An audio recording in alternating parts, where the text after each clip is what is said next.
பிரியமானவர்களே, இயேசு கிறிஸ்துவின் நாமத்தில் நான் உங்களை வாழ்த்துகிறேன். நல்லா இருக்கிறீங்களா? சுகமா இருக்கிறீங்களா? சந்தோஷமா இருக்கிறீங்களா? ஆண்டவர் அதை விரும்புகிறார். நம்ம இயேசுவோடு கூட நடக்கும் பொழுது அவருடைய சந்தோஷம், மகிழ்ச்சி நமக்குள் எப்பவுமே இருந்துகிட்டே இருக்கும். பாடுகள் இருக்கும், பாடுகள், உபத்திரவங்கள், நெருக்கங்கள். இது இந்த உலகம் அப்படிப்பட்டது. நம்ம கடந்து போகிற பாதையில இதெல்லாம் இருக்கும். ஆனா நம்ம இது பாதிக்காது, சேதப்படுத்தாது, முடக்கி விடாது. நம்ம நன்றாக இருக்கும்படி ஆண்டவர் ஆசீர்வதித்து வழி நடத்துவார். நம்மை சுற்றிலும் எவ்வளவு தீங்கான காரியங்கள் சூழ்ந்து வந்தாலும் நம்மை பாதுகாத்து நன்றாய் நடத்துகிற ஒரு தேவன் இருக்கிறார். நீங்க நல்லா இருக்கணும் தானே ஆண்டவர் விரும்புகிறார். அப்ப நல்லா இருக்கன்னா என்ன பண்ணணும்?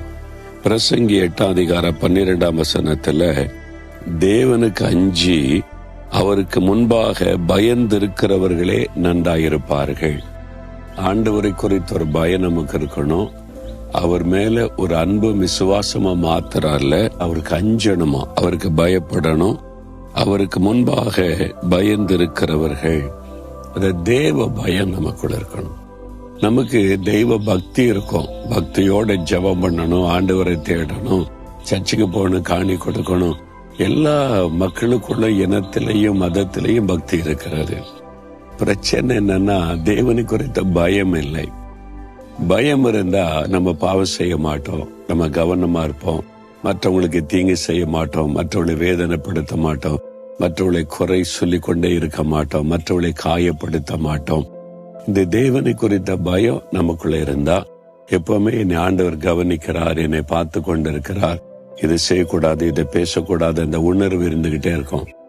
நாம என்ன பண்றோம்னா அநேக சமயங்கள்ல அந்த ஆண்டவரை மறந்துட்டு ஞாயிற்றுக்கிழமான பக்தியா போய் நம்ம வாரத்துல ஒன்னு சாமி கும்பிடணும், ஜெபம் பண்ணணும், அந்த மாதிரி எண்ணம் இருக்கிறது. ஆனா ஆண்டவர் எதிர்பார்க்கிறது, என் பிள்ளைகளே, என்னை குறித்த பயம் உடைய உள்ளத்துல இருக்கணும். இருந்தா தீமைக்கு நம்ம விலகுவோம். கர்த்தருக்கு பயந்து தீமைக்கு விலகுகிறவர்கள். நமக்கு ஆண்டவரை குறித்த ஒரு பயம் உள்ளத்துல எப்பவுமே இருக்க வேண்டும். ஆனால் ஆண்டவர்கிட்ட சொல்லுங்க, ஆண்டவரே, உண்மை குறித்த பயம் என் உள்ளத்துல இருக்கணும்.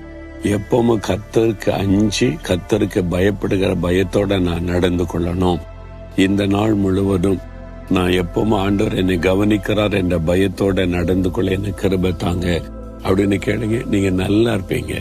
உங்க குடும்பம் நல்லா இருக்கும், உங்களுடைய வாழ்க்கை நல்லா இருக்கும், உங்களுடைய எதிர்காலம் நல்லா இருக்கும், உங்களுடைய பிள்ளைகளுடைய வாழ்க்கை நல்லா இருக்கும்.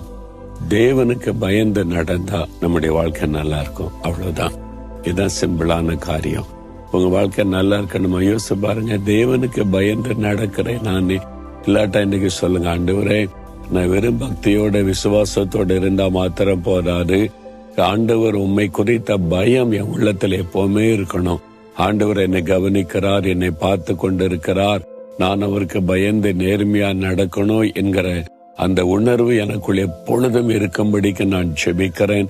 நான் நல்லா இருப்பேன், வாக்கு கொடுத்திருக்கிறீங்க. இந்த பிள்ளைகள், இந்த மகன் மகள் இயேசுவின் நாமத்தில் நன்றாக இருக்கும்படி அவளை ஆசீர்வதிக்கிறேன். ஆமேன், ஆமேன்.